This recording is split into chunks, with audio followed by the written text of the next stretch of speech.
Hello, and welcome to Edupedia World. So as you may be able to see, if I decrease this, we are getting like, it's hard to say, but it's like the image is it's like getting some depth to it, especially in this area over here. It's getting a bit of depth, and that's basically what this normal map is doing. As you see right now, there's nothing. If I turn on the normal map, you get a bit of depth. If I turn on the bump map, you get even more depth. And this just helps to create some realism to the image. And in my opinion, that's pretty important when you're doing this kind of stuff. So I think that if we increase this bump value a bit, then right now we've got a quite alright image. As you can see from this angle, we've got a lot of bumpiness, and this looks like the paint strokes that would be on the picture. We can also go into the reflectance, maybe decrease the width a bit, like that, so it's not that reflective, because I don't think paintings reflect that much. From all these different angles, I think it looks quite alright. So I'd say this is now our final painting. Yep, this is nice. So now time that we start setting up I'm sorry. It's now time for us to set up our lights. So I will go up here to light, click and hold, and then I'll drag onto area light, press T and scale this up a lot, like this, and then I will position this one light about over here. And that is because if we look at this background, since this is shot in my living room, I know that there are two windows. There are some windows over here to the left, some very large window panels, and then there are some windows behind me a little bit to the right.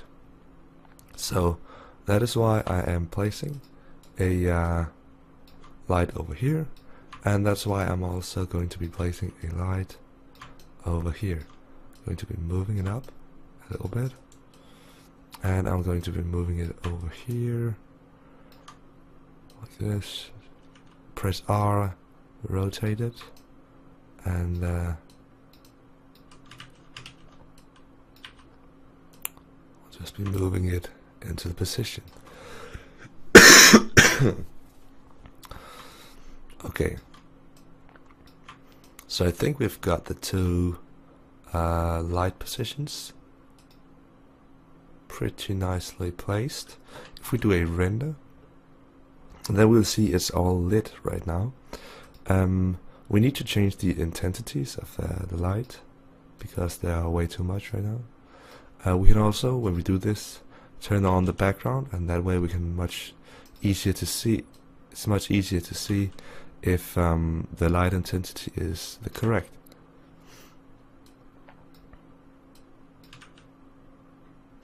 So I'll take this light, and as you can see on this little small blue arrow, this is actually the light that's coming from these windows. So I'll click on the color, and then I will change it to a slightly yellow color. This just adds a little bit of warmth to the image. I'll go in here, and then I'll add an effect called Ambient Occlusion, and let's see what that does. Creates a small shadow behind the image. I can go into Ambient Occlusion and increase the contrast, and I can also increase where is it? The maximum ray length, like that. And that's just going to add a little bit more ambient occlusion. I can take this light that's coming from the left and add some shadows, because if we look at these paintings right here, these paintings, they're all casting shadows to the right, so they are all coming from these windows over here. Therefore we want to add a shadow. So with this light selected, let's call this large window, and we can call the other one rear window or something, I don't know. We want to change the large windows, which are over here. Let's go into shadow and then add a area shadow, and if we render, we will see this this effect happening here. This is our shadow.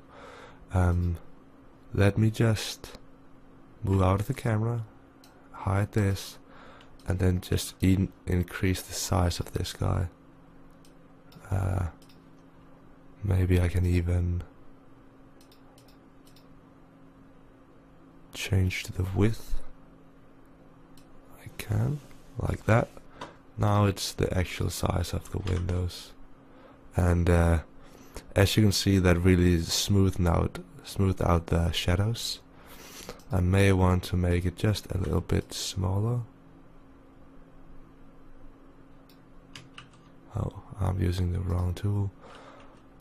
May just want to make it a little bit smaller, like that, to get a little sharper shadow.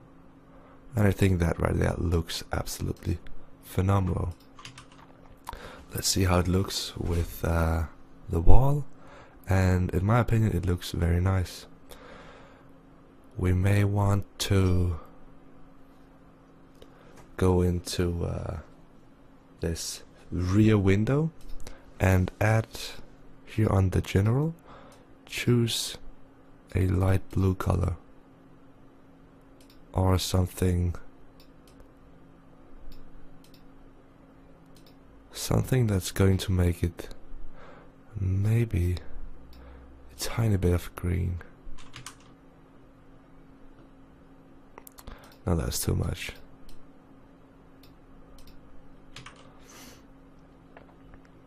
I'm looking at these colors over here. You can see there's actually a bit of green cast on the wall, and over here there's a little bit more red, a little bit more yellow, and over here's a little bit green. So if I can replicate that in here, it's actually going to look a little bit nicer.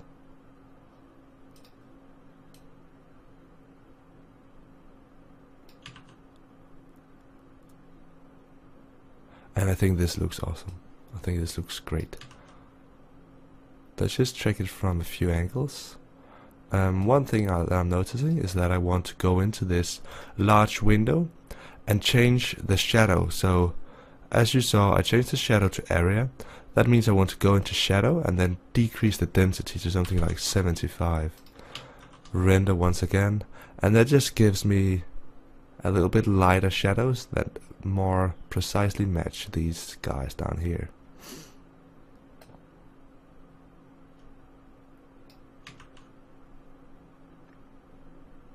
There we go. This scene is now finished, and we're actually ready to start exporting this. Or not actually exporting, we are just moving it inside of After Effects. So as you can see, what we want to do is somehow remove this white background and have these shadows and this painting sit directly onto the wall. So in order to do that, we first need to set up something in the render settings. So Control B or click this button, and we are ready. So we want to set up the Multipath, and the Multipath basically enables us to export the shadows as one layer. I'll show you what I mean later, but we're able to like extract the shadows and have them on a black and white image. We're able to have an object buffer that basically cuts out this image, and it's pretty cool. So Multipath, and add shadow, and add an object buffer, and that's about it. I'll actually remove Ambient Occlusion right now. And there we go, that's all we need. The object buffer, make sure it's set to 1. And for the object buffer to work, we want to go over to Cube, just right click, Cinema 4D tags, compositing, object buffer, and enable object buffer 1. So as you can see, if I click right here, object buffer 1 matches object buffer group ID 1 in here. And this should be all we need. I'm just saving this and just hit yes right here. This should be all we need. So let's jump back into After Effects, where I will just create a new composition. So click this button and I'll make sure to make it just full HD, because 4K is a bit too much for my machine. If you have a crazy computer you can do it, but for me 4K is a bit too much. So I'll call it painting on wall. Make sure it's 30 frames per second and I'll just hit OK. So I'll take the footage that we've got and throw it in here. And as you can see right now, the footage is way too big. And look at the resolution right here. It's 3840 by 2160. That's exactly double of full HD. So I'll just set the scale to 50% and we're all set. So what I will do is take our painting on wall tutorial and just drag it onto the timeline. And that will take the stuff we have made in here, and then it will make it into a layer and just composite it right on top. And there you go, you can actually see all the things right here starting to work. So we want to set this to standard draft, and now we can start working with our multipath. So I will call this, I'll actually not call it anything. I'll just go into the Cinema 4D multipath, click on this little arrow right here, and then I'll set the multipath and I'll set it to shadow. I'll hit OK, and now you can see what we've got. This is the multipath that I'm talking about. This is basically a black and white image, or a shadow on white image. Since we're using black shadow, it's going to be black and white, but if you had a blue shadow, then it would be blue on white, or all the different colors of the shadows. So as you can see, this is just the shadow on one layer, and it's on a white background. That means if we want to composite this on top of the video, we can just change the mode to multiply, and there we go. It's now added on top. We can do one thing right here. I'll just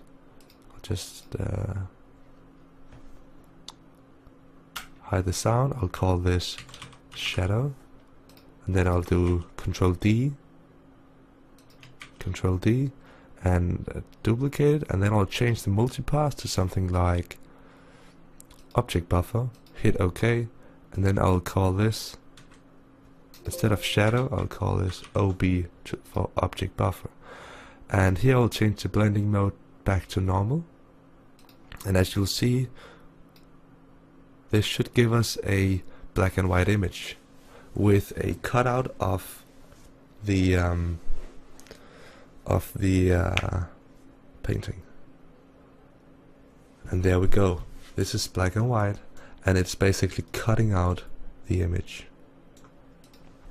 We need one last copy of this, so I'll do one right here, and here we'll just disable the multipath, and this will give us a basic image. So I'll take this, call it image, and then I'll move it beneath the object buffer. So we've got our shadow, our image, and our object buffer. So the object buffer is meant to be used as a track matte. So I'll set this to Luma matte, and what we've got now is this image that has been cut out by this image. So it's using the black and white colors to cut this out, and then we are adding the shadow path, and that way we can get the painting to be added straight onto the wall. As you can see, if I go to full, we are already at full resolution. This has a bit of jagged edges, and that's because our object buffer is not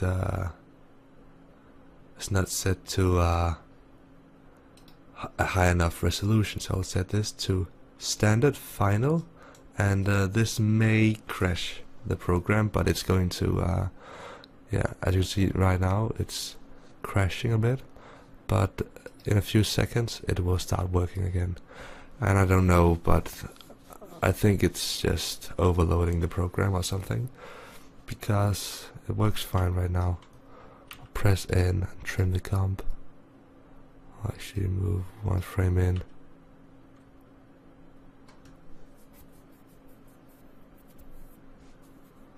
So as you can see, this is how it's going to go every time I move a frame. At this point, it's going to like crash the program. But what we can see is that our picture has been added onto the wall, and in my opinion this looks pretty photorealistic. If we want to, we can go in place and add a fast blur to the image, and maybe just add 1 pixel of blurriness to match it to like the rest, because it's not all completely sharp. And here we go. So this is how we could add the image. So this is now that the creative phase starts, and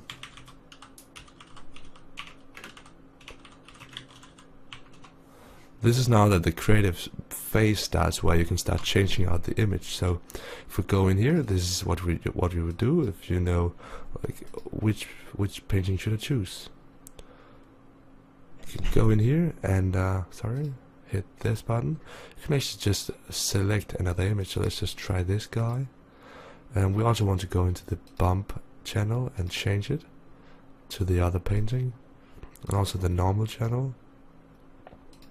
And that's all we have to do in order to change this. So After Effects will update all on its own, and in a few seconds we will see the new painting on the wall.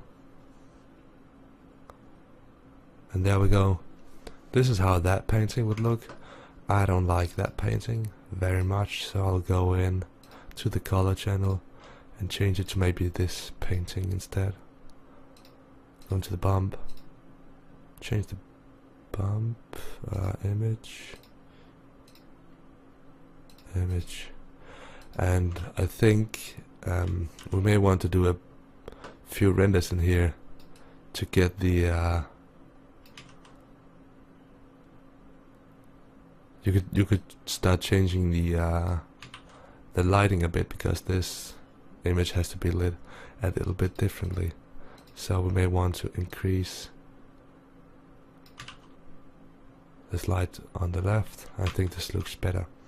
So let's just let it render, and we will see the last picture. And then from this, your fictional client can choose what image they like. And if I was the client, I would definitely choose the first one.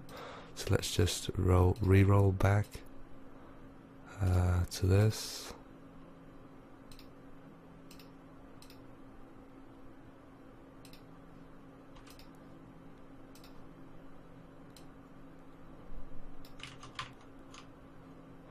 And that's about it.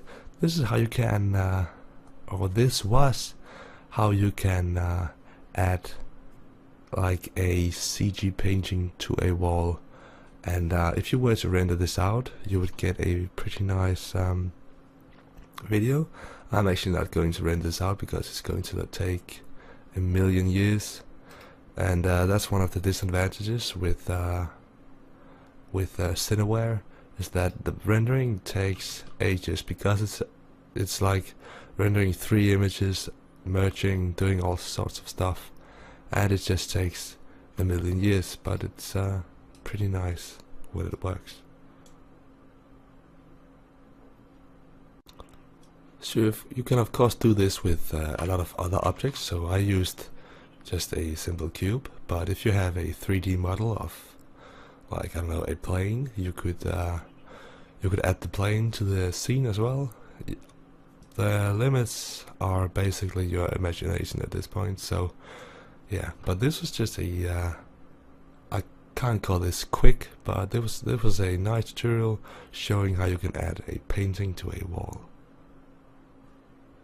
Thank you for watching Edupedia World. Stay tuned for more videos.